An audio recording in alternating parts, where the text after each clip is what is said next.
Let's pick up in verse 19, right after Jesus brings up the reality of Hermes' situation. "Sir," the woman said, "you must be a prophet. So tell me, why is it that you Jews insist that Jerusalem is the only place of worship, while we Samaritans claim it's here at Mount Gerizim, where our ancestors worship?"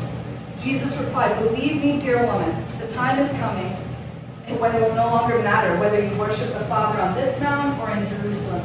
You Samaritans know very little about the one you worship, while we Jews know all about him, for salvation comes through the Jews. But the time is coming, indeed it is here now, when true worshipers will worship the Father in spirit and in truth. The Father is looking for those who will worship him in that way. For God is spirit, so those who worship him must worship in spirit and in truth."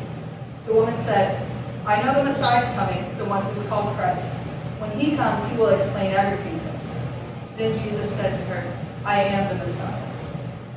So there's so much to unpack here, and we don't have time for all of it tonight, but here's what I would like for us to consider for this afternoon. Jesus brought this conversation to the deepest point of pain in this woman's life, and she moves it to a theological debate. Did you guys catch that? Like, I like this lady's stuff. Again, she's like, her avoidance tactics are amazing. Like, if you're an Enneagram type 9, or you have like insecure attachment or whatever, like, take a page out of this lady's book. Because like, if someone says something uncomfortable, try it. Like, someone says something uncomfortable, you just like bring it to like the worst controversial like theological topic you can think of. It's for sure a good one, right? And that's what she does. Like, I love it. But the question that she asks Jesus is, where is the right place to worship God? Because according to the Old Testament law, which Jesus and her would have known about, and the laws and the traditions said that the presence of God could be found in specific sacred places.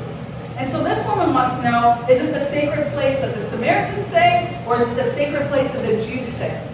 It's a super loaded question, because in one question, she brings back up all the barriers between them.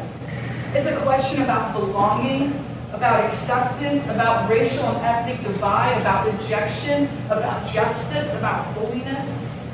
And what I love about her question is that, in a way, I think it's the same question many of us are still asking today.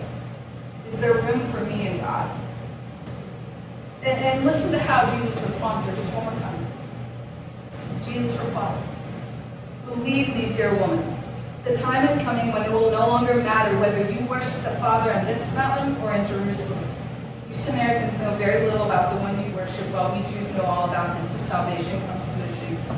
But the time is coming, indeed it's here now, when true worshipers will worship the Father in spirit and in truth. The Father is looking for those who will worship him in this way, for God is spirit. So those who worship him must worship in spirit and in truth."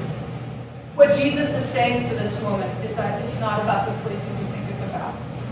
The barriers you think are keeping you from God aren't the barriers that are holding you back.